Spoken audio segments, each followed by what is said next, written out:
Kia ora, talofa and whakalofa lehiatu. Welcome to Beyond the Mark for today. We've got a lovely guest, Craig Innes, who will introduce himself after a little bit, but I'm just going to run through an introduction. So for those who are just joining us for the first time, Beyond the Mark is a sports blog that I started a couple years ago, and it's trying to focus more on athletes and administrators' personal stories on top of their sporting success. I've been really fortunate to still do it as a passion project because I actually work full-time at Locker Room, which is Newsroom's dedicated section for women in sport.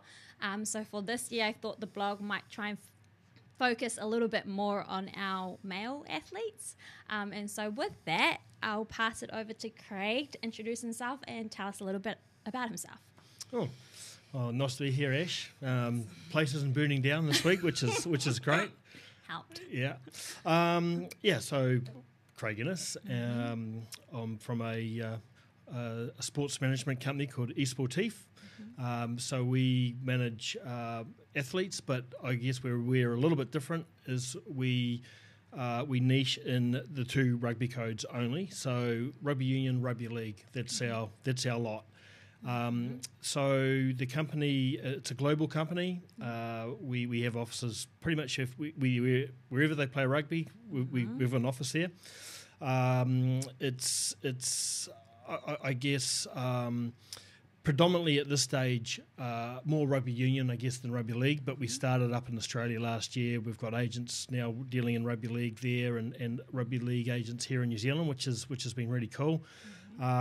It's a business, I guess, that flowed on from my own professional playing career, and now into something which, this game, or both games, but particularly I guess rugby union. I started playing it as a 5-year-old, and it's been a big part of not just my life but my family's life, and so to be able to play a professional career and then I guess coming to this side of it from a different perspective, but still pretty involved in the game has been pretty cool. Yeah. So it's a little bit about me. Okay, with your experience, so obviously playing and now in the player management space, what kind of, if you could summarize all your lessons and experiences, what kind of advice would you give to aspiring rugby and league players? I think it's not every young guys or girls dream these days to be a rugby player or to be an All Black, but certainly a large number of young guys out there want to be All Blacks or play international rugby, and I guess the reality of it is that not everyone's going to be able to make it, and I think ultimately the people that get there, it's not just about having natural talent. There's a lot more to it than that, and I think the guys that are prepared to really do the hard work, make big sacrifices and really kind of throw themselves into it, and with a little bit of luck as well along the way. They're the guys that ultimately will get there, and there's that saying out there that, hey, it's just a game, so you just get out and enjoy it. But my perception of it really is that for those guys that are professionals, it's more than a game. This is their living. This is what puts bread on the table. So it's more than that, and they need to have that mindset that they're going to do everything they can do, and whether that's, eat properly, train really, really hard, more than, and harder than anyone else,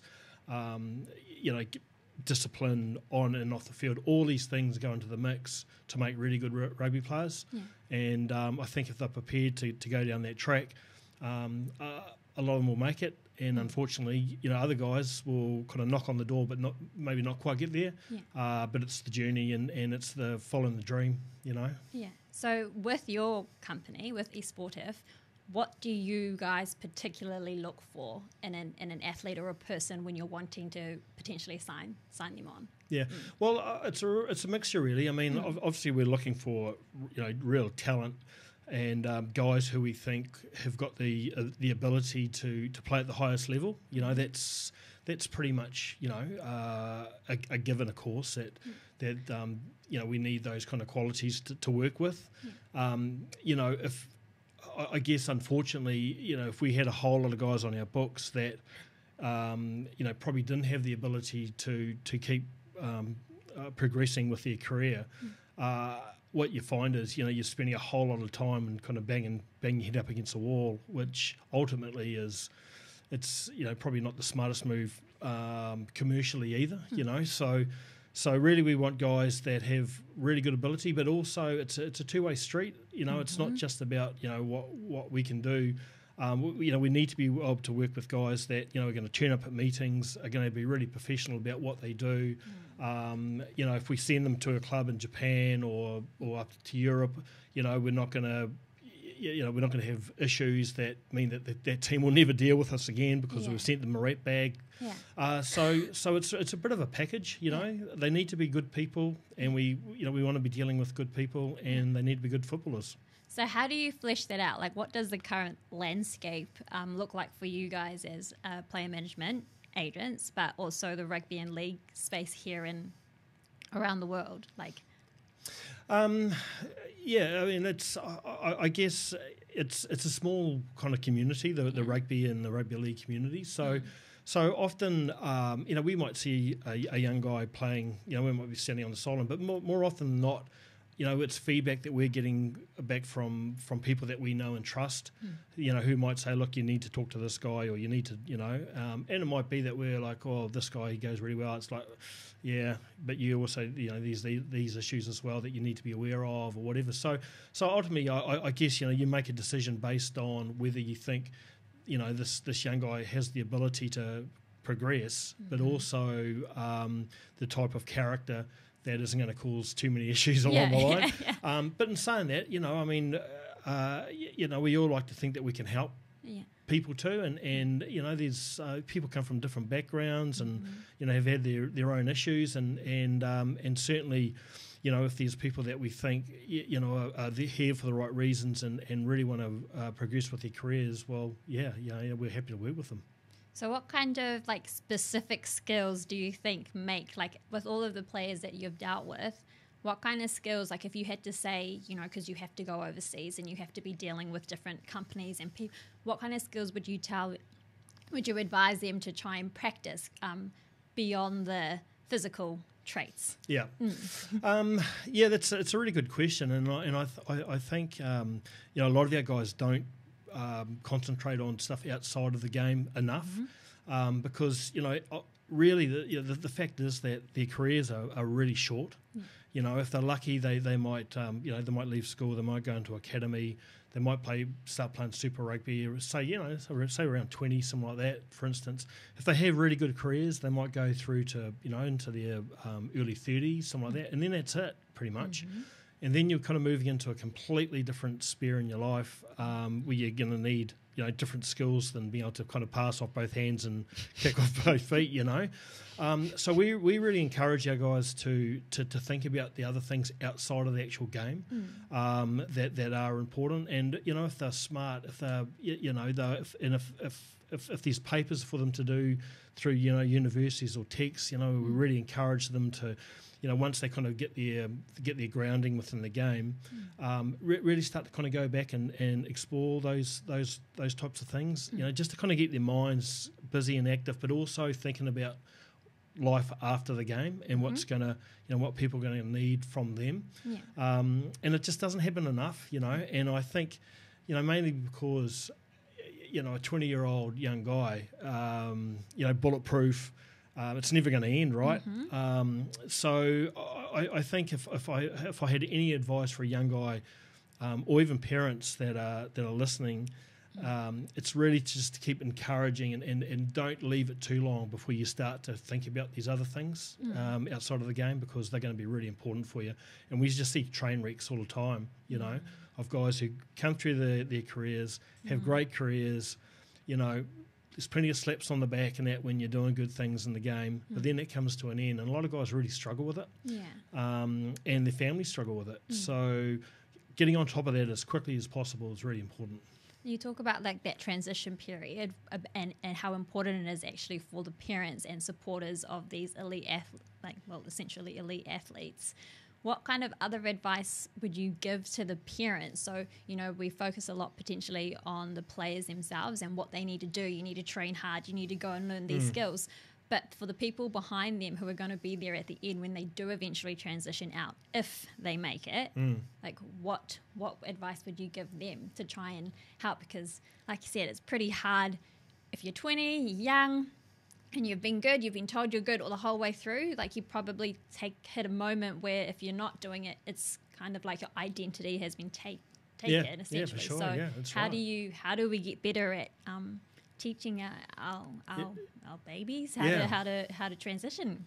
Yeah, it's hard, and I guess it really depends what age of the kid, or the young guy that we're talking about. Yeah. So, when we first started on this, we wouldn't have spoken to guys under probably 20. I mean, school kids definitely not.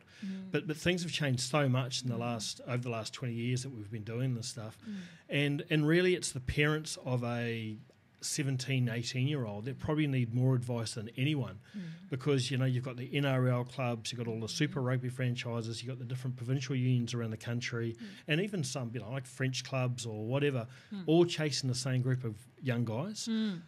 So you've got parents that are getting all these phone calls from different people that want to talk to them and talk to about their son and sign them and get them away or whatever. So that it's that group that's really important, that they are getting good advice. So I guess there's always been a bit of a stigma about agents and the role that we perform, but I think we play a critical role, especially I think good-meaning people with good knowledge of the game and everything around it. It's critical to get that advice from those people. So I'd say to those parents, don't just sit there and with hands and head, just worrying about what you're going to do. It's research, find out who the people are that can help, and that can be through the Players Association, for instance. Going to them, talking about management companies, who are the people we can maybe. How can help us to bounce different things off to help their sons ultimately, and it's just getting younger and younger, and that's just the way it goes. So I'd say just make sure that you're seeking good advice. Don't take on stuff that is probably outside your skill set or knowledge. And the other thing is don't put too much pressure on these young guys either. And that's a big one. Often we find parents that are living their dream through their son, and I think ultimately it's up to the kids to find their way. And of course that parent support is vital. And actually we see ourselves as just another cog in that whole support kind of network and wheel. So that's really important that they're there. But I'd say, don't put too much pressure on these guys. Let them find their way. When they're playing first 15 rugby, let them play first 15 rugby with their mates. If they've got good advice, that can be kind of taken away from the young guys as well, and the parents. And, knowledge is king. Yeah. So what kind of, because I'm not sure how many other player management companies in New Zealand, but just one, just eSportif, guys, just eSportif. How do you how do you know if you're a parent, you've never been exposed to this kind of environment? How do you know what kind of advice to actually trust? Because you say knowledge is key, but there is so much available on the internet and online, and through clubs and through schools. So is it kind of just go with your gut feeling? And no, not at all. It's the best place is just to get on online and check out the players, the Rugby Players Association. Go there. There's a load of information about what to ask, what you should be looking for. There's profiles on all the accredited agents, and that's one thing I'd say. Whether it's us or one of the other groups, go with accredited agents that have the backing of the Players Association. New Zealand Rugby, you're working with these guys all the time. We know them, they know us. So that's critical. Because there's a whole lot of, I guess, people around the peripheral that probably not the best advice to be going down that track. So I'd be doing that, and you can talk to people at the Players Association about the different things you should be looking for. And I guess the only other one is if you know players that are playing in the professional environment. Talk to them. Talk to them about who's your agent. Are they good, and what should I be looking for? So really just that type of knowledge. What do you kind of say to people like you mentioned before, that you might not have the best kind of reputation amongst players or even families? What would you say to those kind of people about agents and in general? Like the ones that saying they're like quite dodgy, or look out for them, or player agents only care about themselves. Right. What kind of? I mean, it's a stereotype that's been around forever. But like I said, I think we play a critical role. Our interest is, we're unashamedly like a business, and of course we've got to put food on the table for the kids and all those kind of things.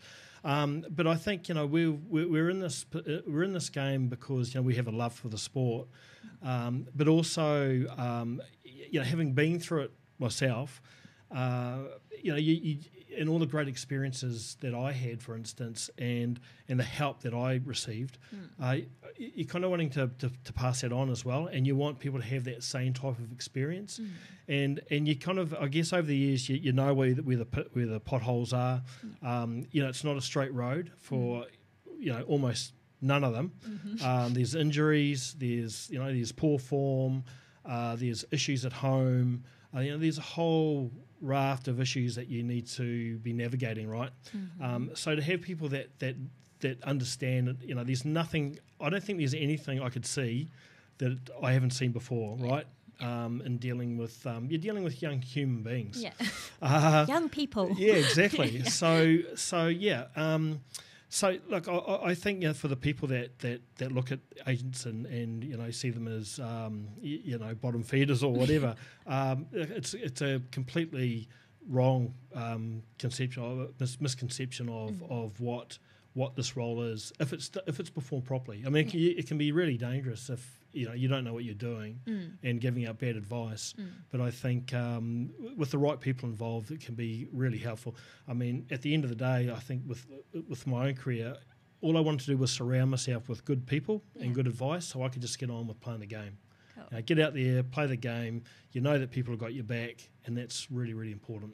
Talking about your playing career and then coming into this space, how did you find transitioning, like from playing and then coming in? Did you go straight into founding director role, or I guess the company is morphed over the years into from a two-man band into what is now a global organisation, which is pretty cool. I mean, I guess just from a business point of view, watching our little thing kind of sitting around a table at home, really, to creating which is we were pretty proud of our company. We think we do a pretty good job.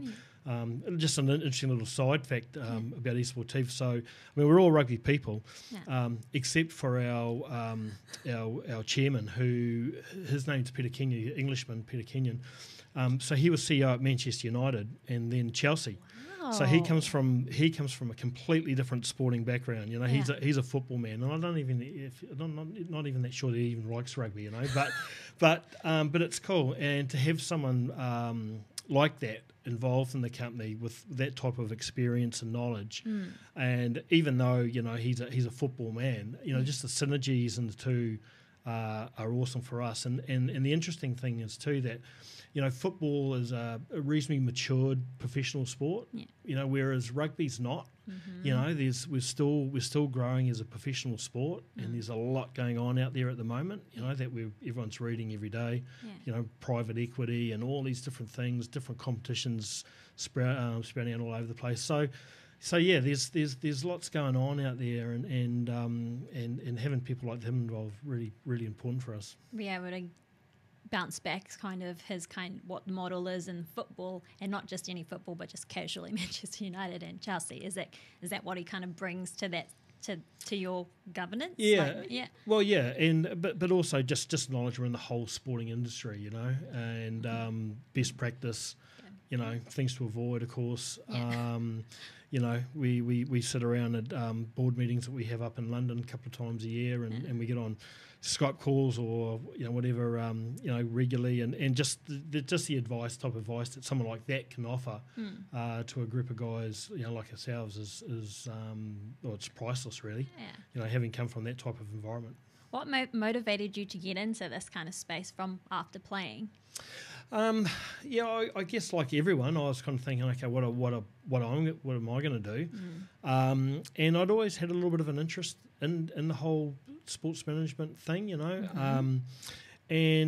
I think rugby union was, like I said, it was still reasonably new to professional rugby, and there was a bit of a space, and I felt was there, and so I ended up hooking up with my business partner, who's still my partner today, Bruce Sharrock. And we had a similar philosophy on what we think it was that these guys needed, to and what we had to provide to be a proper management company and give good advice. And so away we went from there, really. Cool. Well, I'm going to probably head into a little bit more about your career now and just personal questions. So I was wanting to know, how did it feel debuting for the All Blacks at the age of 20? Pretty amazing. Yeah. It's it had always been a dream of mine to be an All Black. We, like I said, started playing rugby when I was about 5 or whatever, and so it was something that I always kind of dreamed of, and to be able to do it in Carter Farms Park, which the older people watching this will remember Carter Farms Park rather than Millennium Stadium, and it was kind of it was just one of those mythical kind of venues to play rugby, and so to play it there was pretty amazing. Why then? So what did it mean to you to then? So I think you debuted in '89 and then went on to the '91 World Cup. What did it mean for you to play at a Rugby World Cup? Yeah, well, that was. They were still pretty new. We'd only had one up until then. So yeah. It was great to play it. Unfortunately, we didn't play our best rugby, as a team, which I guess was frustrating to look back, and we got knocked out by the Australians in the semi-final, and. But yeah, I don't think I've ever actually watched that game. But look, any time you pull on that jersey is amazing, and that tournament, it was still pretty new, and I think if we, if with the knowledge that we have today, a lot of things would have been done a lot differently, but it was still a very cool thing to do. Why then why did you switch codes then? Because now you manage in rugby and league. Yeah. Why did you switch codes only after playing for 2 years and go over to league? Yeah. Well, it was an interesting time because a few of my friends had already gone. So Matt Ridge, okay. So Ridgie had left for Manly. Franny Bonaker had gone off to Wigan. Yeah. John Schuster, he'd gone off to Newcastle. John Gallagher had gone to Leeds, where I ended up.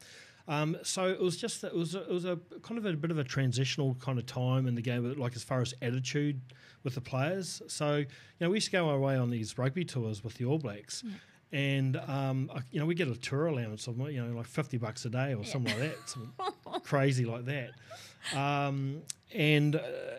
And for all the test matches, they used to give us, or for all the games, they'd give us 2 tickets each. Mm-hmm. So what we'd do is we'd pool all the tickets, and then say, dirty duties are the guys that don't actually get changed to go and for the game. So we'd send a couple of those guys out with all the other scalpers outside the ground, and so they'd sell these tickets.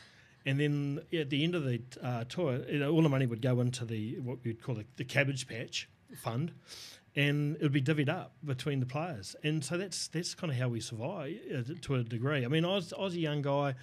I was kind of carefree and didn't really, this was awesome. A few grand and got at the end of the tour. But for a lot of my teammates, including your dad, actually, they had businesses back in New Zealand to keep driving, and people had to be found to step into those roles, and there were farmers and who had farms too. So the whole thing was kind of crazy, and it just didn't seem right. And I think when I sat down and thought about it all, I thought so these friends of mine are now off kind of being professional sports people and getting paid for what they're doing, and man, that's pretty cool. And we're starting to get a lot of the rugby league on TV, which we never kind of had in the past, and I quite like this, and I wonder how I'd go at this, and then eventually I just I got asked to go up and visit Leeds. After the World Cup, I'd stayed behind to play some rugby at Bedford, and so I went up for a look, and I thought, yep, bugger it, I'm going to jump into this. I'm just going to do something completely different. I'd love being an All Black. It's all I'd ever wanted to be, but I kind of thought, you've done that. You've done it, and this is something new to give a crack, and they're going to pay you for it. So in a lot of ways, it was a bit of a no-brainer, and I'm glad I'm certainly glad I did, because I just loved my time playing rugby league. It was awesome, and England was great, and then going to Australia was even better. So how did you feel? So how long were you up at Leeds for? So about 4.5 years. Okay. And then you then decided, so first you go from rugby to league, then you do decide, okay, we've had enough for about 4 years, and then you come back. How was it being a part of the Manly stacked team? Stacked team. It was pretty stacked. Yeah, it was pretty even stacked. I knew some of the names, and I'm not from a league family, so I was like, oh wow, he got to Yeah, no, it was a funny time, because at the same time that rugby was about to go professional, and there was News Corp and the Packers, they were kind of brawling, and the same thing was going on in rugby league. So we had the ARL and the Super League at war, which just completely split the game down the middle, really. So I was quite happy at Leeds, and everything was going all right. And I was playing golf one day, and I got a call from this lawyer in Bradford, and he said, "What are you doing?" I said, "Oh, I'm just playing golf." And he said, "Well, you better get your ass over to my office, because the ARL guys are in town." I'm like, "Oh, who are the ARL guys?" So I went over, and actually on the way over, listened to the radio. They were talking about this Super League thing and all that. And I go, "Oh, okay, maybe it's got something to do with that." So I got to the office, and I walked in thinking I'd be the only guy there, and there were about 20 other rugby league players, just standing around in this lawyer's office.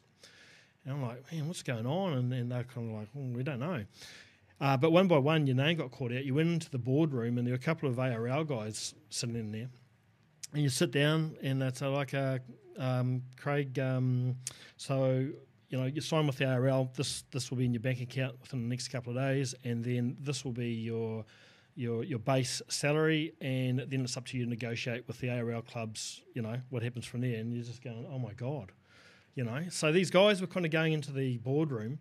Kind of like, what's going on, and then coming out with the biggest smirks you've ever seen in your life, So it was just a crazy time. So I up and I was gone and off to Australia and off to Manly, and again really glad I did, because I kind of hit it at the best time I possibly could. We had an awesome team. Yeah, and won it in '96. Yeah, how was that? Yeah, very cool. Yeah, it's right up there. Like winning a premiership in that competition is something special, because it's hard. It's a real grind. Probably partying or celebrating a little bit different to what the athletes are doing these days. Yes.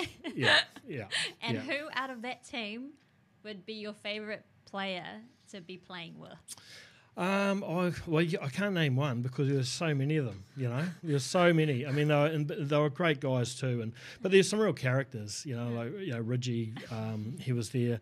A lot of people, will find this hard to believe, but like John Hopewadi. So he was. I was a centre. He was my winger kind of thing, and so we've got this awesome friendship. He'd be one of the most loyal guys, but we've kind of we've done some cool things together, like win that championship, and I guess you just form these bonds, in doing things like that. And but yeah, look, there were just some amazing athletes, Steve Menzies and Cliffy Lyons and John Toews and people like that. It was very cool. Do you ever think that you could potentially have been playing professionally in today? Do you ever wish that you could? No, I don't think it's a good thing to kind of look. I loved playing when I did. I guess the one thing, like, I'd really admire the young guys that are playing today. There's the pressure, the analysis, everything has just gone up 10 notches from when I was playing. I'm happy to admit that. They really are under the pump a lot of the time. And I guess you kind of wonder, when I look back at some of the great teams that I was involved in, like that Auckland team of the late 80s, that All Black team of that same era, the Manly team. I guess, if you took that group of guys and you gave them the same type of nutrition and specialised coaching and things like that, and you just kind of wonder, how much better you could have been as a player. And no doubt you would have been, because you can't help but when you've got the type of, I guess, resource that's available to the guys today. Yeah. But that comes with a whole lot of other issues that these guys have to deal with, And you can't be drinking in the sheds after your matches, No court sessions straight after the game these days. Well, not that I know of, but yeah, look, it's they still have a lot of fun, but I'm pretty sure they don't have as much fun as we did. Yeah. What was it like in going through the Super Wars, as just generally as a player? Like, what was it like being at that time involved in the game of rugby league? Well, obviously on that first day was really cool, but that year was a little bit unsettled. The following year was the split, where they split the competition down the middle, and the sad thing is that it really affected a lot of it. Well, it just ruined a lot of clubs. I left Manly in after the '97 season, and the following year they were gone. And that was pretty much that Super League ARL war just devastated clubs. North Sydney, places like that, gone. So I guess it kind of cleaned the sport up a bit. Yeah. But it had to go through some real pain to get there. Yeah. And to play, that second year at Manly where we didn't get to play against the Broncos or the those types of teams. Yeah. And I know even the Newcastle guys that won the comp that year, a lot of them, it was just talking to them, it was a little bit empty, and I'm kind of glad for a lot of them, like the Johnsons, that they actually got to win a competition later on in their careers. Yeah. Because I think, to win that year when you didn't have all the teams playing would have been, not quite right. Did you really win? Yeah. So yeah, look, it's bounced back amazingly well now. It has its dramas, the NRL, like every other competition, and the off-field stuff is it's always kind of in the news, I guess. But the competition in the rugby and the football is great, and it's an amazing competition, I think. What did you like doing outside, like off the field then? Like, we've been talking a lot about your actual playing career, but, Beyond the Mark is about personal kind of stories. What were your interests, or how did you balance back then? Or did you even have to balance on and off the field back then? Or what were you like outside? You definitely. And I went through, like, I think all players, if you play long enough, you go through phases where you just really get into, like, I never had what I termed mental issues, or I don't think I was ever kind of in a space where I was had depression or anything like that. But you certainly get into spaces where where you're going to training, you're coming home, you get on your PlayStation, or you're watching TV, and you're watching TV until late, and then you get up, going to bed, and then you kind of go into training, and you kind of get into that kind of rut, and that's really dangerous. And I think a lot of guys kind of fall into that trap. And at the start of your careers, it's not so bad, because you're just trying to find your feet, but as later on, it's you need to be trying to find things to do outside of the game. So, I played a lot of golf and did things like that, and and then I guess around 25, 26, I started to really kind of think about other things outside of the game. And I took a real interest in like the property market, and doing things like that, because I guess I always kind of thought, well, I was always kind of really scared that I was just going to blow it, like you can't kind of go away from your family for 4.5 years, make these kind of sacrifices, and then come home with nothing. So it always really kind of, I was always scared of that. So things like the property market, became real kind of interest for me, and kind of growing a portfolio and property and shares and things like that. So like I think it's really important to be doing things and educate yourself. And like I said, like the smart kids, I think they do. But it takes some time to get to that point where you're comfortable to kind of start looking at other things. Yeah, I was going to say that'd probably be another whole topic that we could potentially talk about, especially around like the mental kind of aspect of the game and the pressures that the players are under these days. And it's not just the players; it's it's their wives and their families, and especially in that transition time out of the game back into real life. It's not just the player, the family are used to getting the big paycheck every month and that, and all of a sudden, like, your contract's not going to happen next year. So that stops. There's no like kind of like just slowly itching your way out. It's like bang, that's it. Do you help players and families in that kind of space, or? Yeah, we do. But we work in really closely with the Players Association, who do a fantastic job. And also the NRL have got great programs as well. So we encourage the players. They're a massive resource. The Players Association, and so they've got the resources there.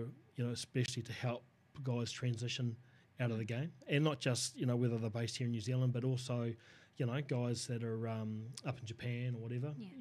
They do a good job of reaching out to those guys and offering their support and networks to kind of work out exactly what it is what the guys want to do to work themselves into the workforce. This is just like a general observation. I'm obviously not in the environment, but I kind of feel like the leagueies are a little bit more advanced sometimes in the rugby spaces when it comes to maybe the support services around players, or is that just me being... they're good all round. Yeah, no, I think they're pretty good. I think our Players Association here are, they do a pretty good... Look, at the end of the day too, it's up to the players. You can lead a horse to water, right? But at the end of the day, they've got to want to take it up themselves and have some responsibility to, okay, I've got to start working on what's going to happen next for myself and the family. And I think a lot of guys just put their head in the sand. It's just too hard to deal with, and a little bit scary. So I guess you just encourage, you'd want to encourage these guys to, like, hey, you need to start thinking about this.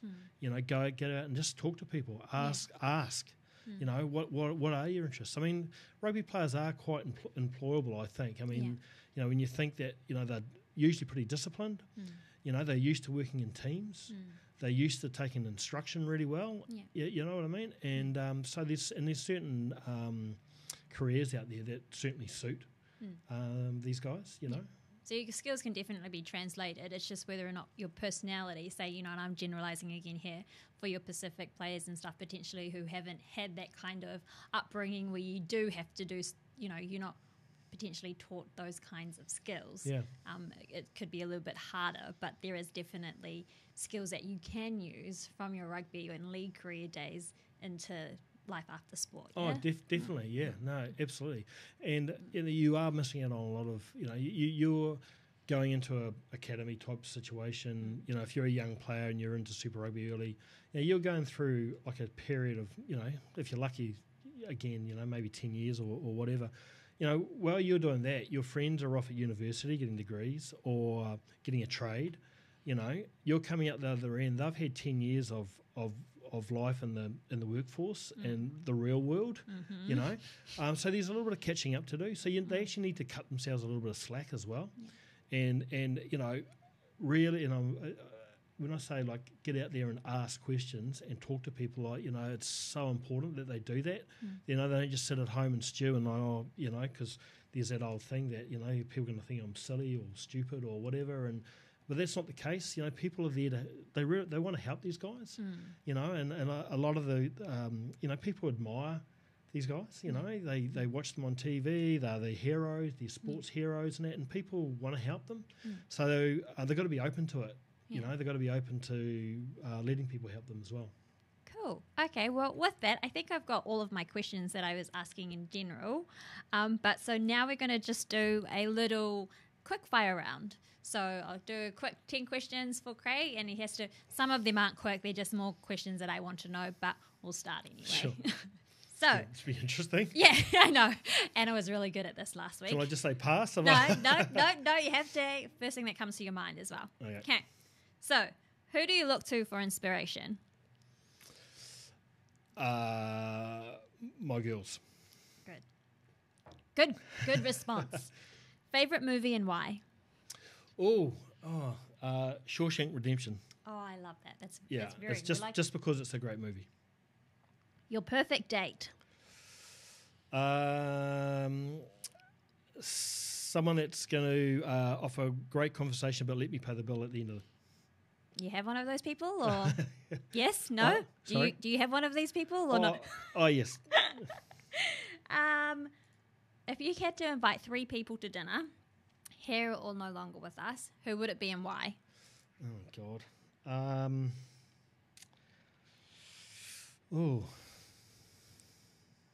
That's a hard one. Yeah, no pressure. Anna had quite good responses. Yeah. I can't think. These are really quick.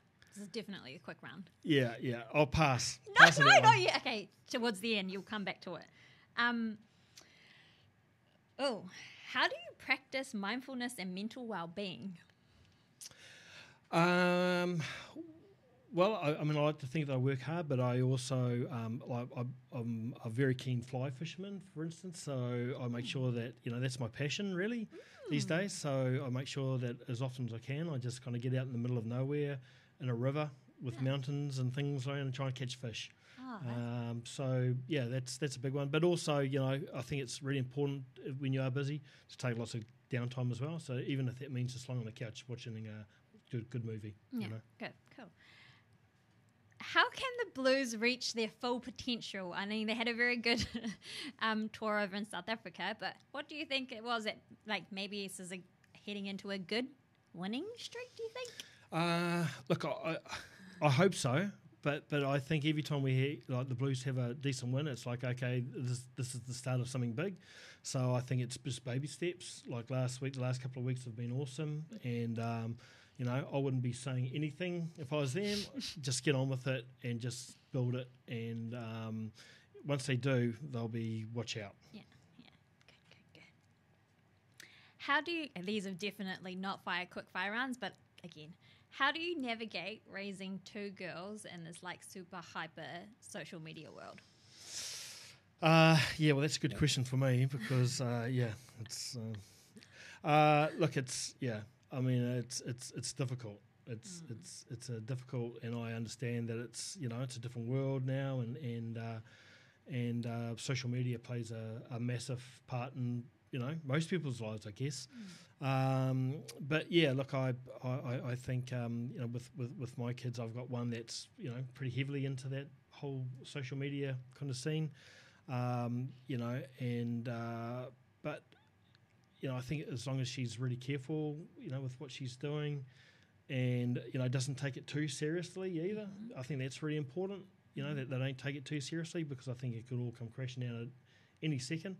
But yeah, it's a bit of a minefield. There's no doubt about that. Yeah, it's kind of almost like using it potentially as rugby players validating their identity could be for social media validating that, where we shouldn't do that. We're not encouraging that at all. No. Yes. Okay. Oh, that's a little bit, okay. Favorite player to play with and against? I know you said you didn't want to, but you have to name one. Favorite to play with.